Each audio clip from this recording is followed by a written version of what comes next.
Hi friends, and welcome back to my channel. My name is Byrd, and today I'm sharing an easy DIY sewing project, a fabric basket. I've made the small one a few times, the medium size, and a large one, and I love them. Let's get into it. I love jamming to holiday music while I sew. These fabric baskets make excellent gifts for friends and family, and they're also great for organizing and decorating your space. Today we are making the medium size basket. You'll need to cut out two of the bottom pieces for your basket, one for your lining and then one for the exterior. And then go ahead and pick whatever fabric you like for your lining. You're going to cut just one piece for the lining. And then for your exterior fabric, be sure to add flex foam or fleece to the back for stability. The last piece you need is the self-binding. So let's head over to the sewing machine. You're going to sew the self-binding and the lining piece together, right sides facing.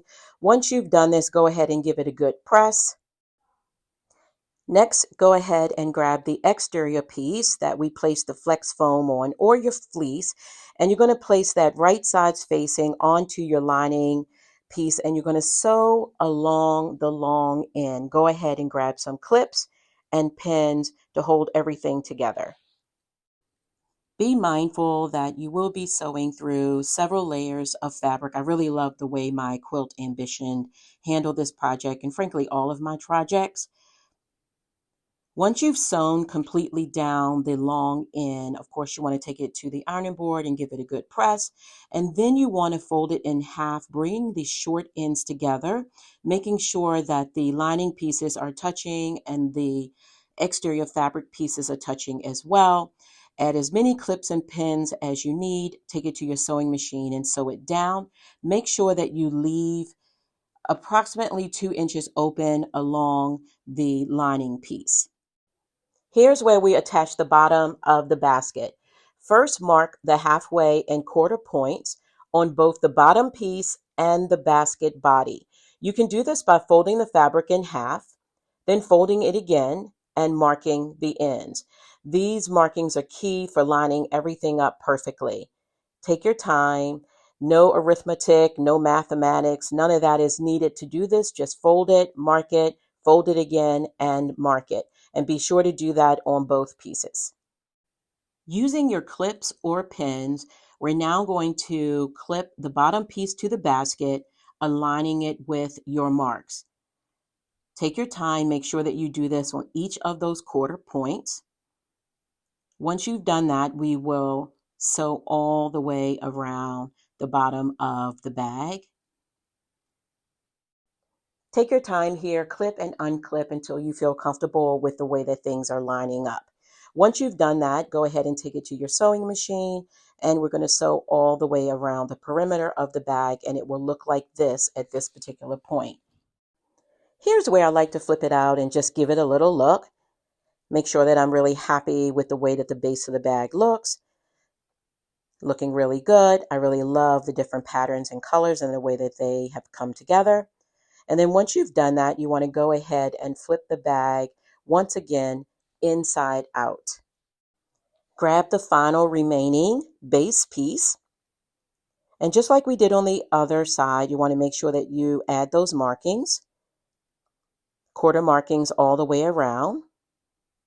Just fold and mark. Remember, I mentioned how important it is to leave a 2-inch opening on the lining.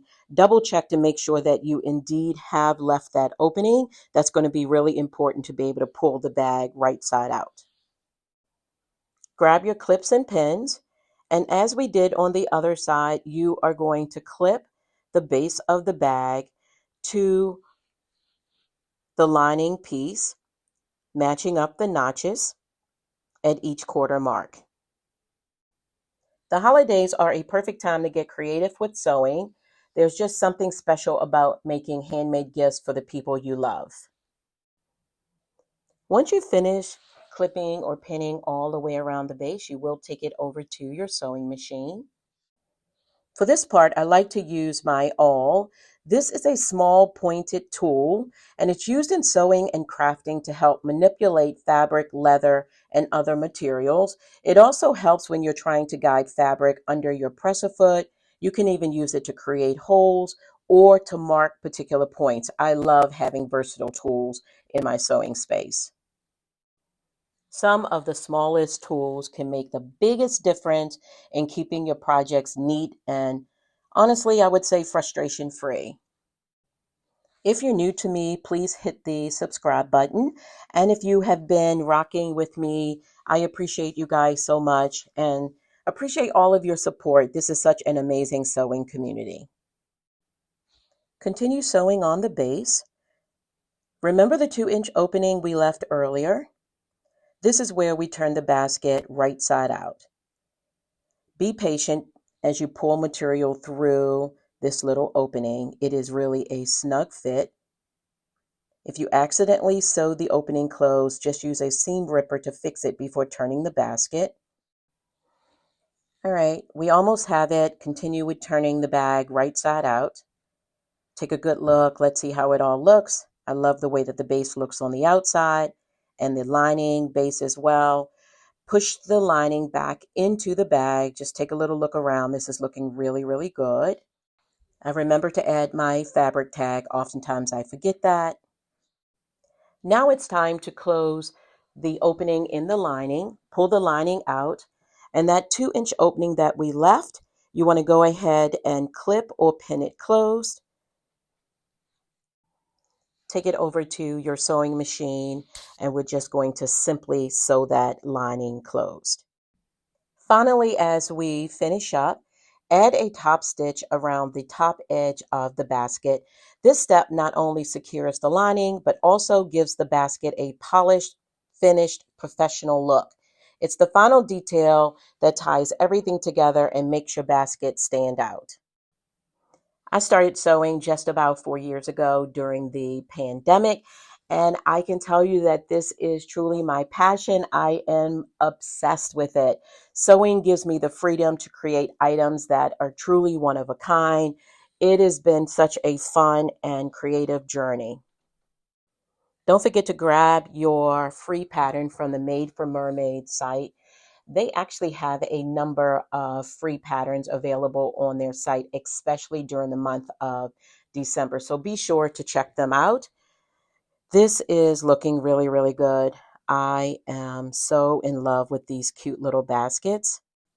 The Ankara prints are bold and colorful, and the flex foam gives it the perfect structure. The medium size is ideal for sewing tools or smaller items, while the large basket works great for fabric scraps or maybe for your larger storage needs.